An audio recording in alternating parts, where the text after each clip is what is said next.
আজ পয়লা মাঘ। আজ থেকে পান্ডুয়ার বোসপাড়ার মাঠে শুরু হলো ঐতিহ্যশালী পান্ডুয়ার মাঘ মেলা। শোনা যায় এই মেলার আনুমানিক বয়স 800 বছরের অধিক। এখানকার মেলার বিখ্যাত গজা আর ল্যাংচা। একটি গজার ওজন প্রায় 1.5 থেকে 2 কেজি। ল্যাংচাও বিরাট বিরাট। এবারে মেলায় 300টিরও বেশি দোকান বসেছে। আছে নাগরদোল্লা, টয় ট্রেন, মিকি মাউস সহ হরেক রকম খাবারের দোকান। ফিতে কেটে মেলার উদ্বোধন করেন মেলা কমিটির সভাপতি সঞ্জয় ঘোষ। উপস্থিত ছিলেন পান্ডুয়া পঞ্চায়েত সমিতির সভাপতি ময়না মাঝি সহ আরও অনেকে। মেলা চলবে 1 মাসের অধিক সময় ধরে।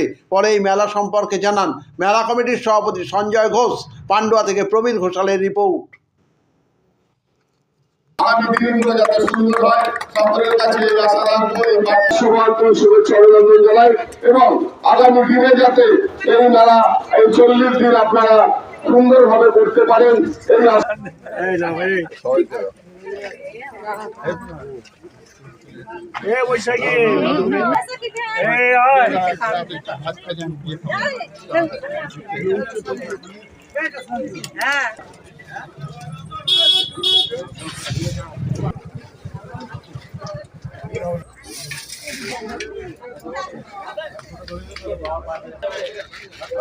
গজা ছোট ছোট বড় বড়।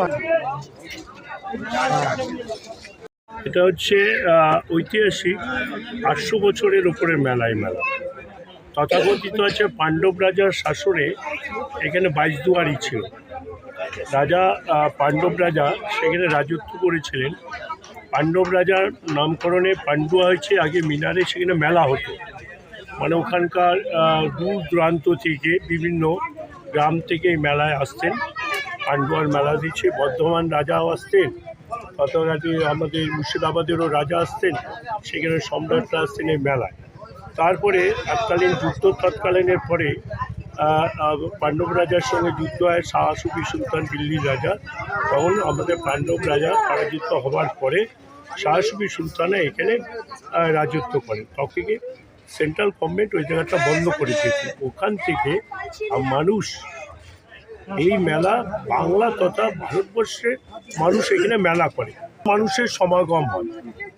এক একটা হোটেলে যারা হোটেল বলুন, মনোয়ারি দোকান বলুন, কেউ 6 মাসের রুটি রোজগার করে এই মেলা থেকে। কোনো হোটেল 2 বছর 3 বছরও রুটি রোজগার করে। আদিবাসী মেলা 2 দিন হয়, এখন আগে 4 দিন হতো। অফিসারের টোটাল দায়িত্ব নেওয়া আছে, প্রশাসনিকের দায় আমরা পারমিশন নিয়ে। তারপর হচ্ছে আমাদের স্বাস্থ্য দপ্তরে এখানে ক্যাম্প হয়।